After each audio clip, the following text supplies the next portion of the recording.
حضرت عیسیٰ علیہ السلام کے علاوہ کسی اور نبی کو بھی زندہ آسمان پر اٹھایا گیا ہے یا نہیں؟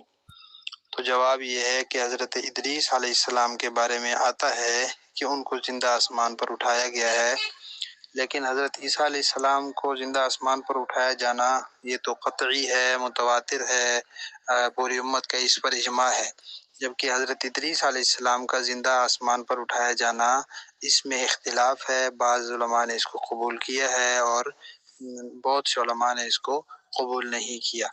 ایسی روایات کو انہوں نے، اس مسئلے کی جو روایات ہیں ان کو قبول نہیں کیا۔ شکرا یا ربی شکرا، هديت قلبي شکرا، نورت دربي شکرا.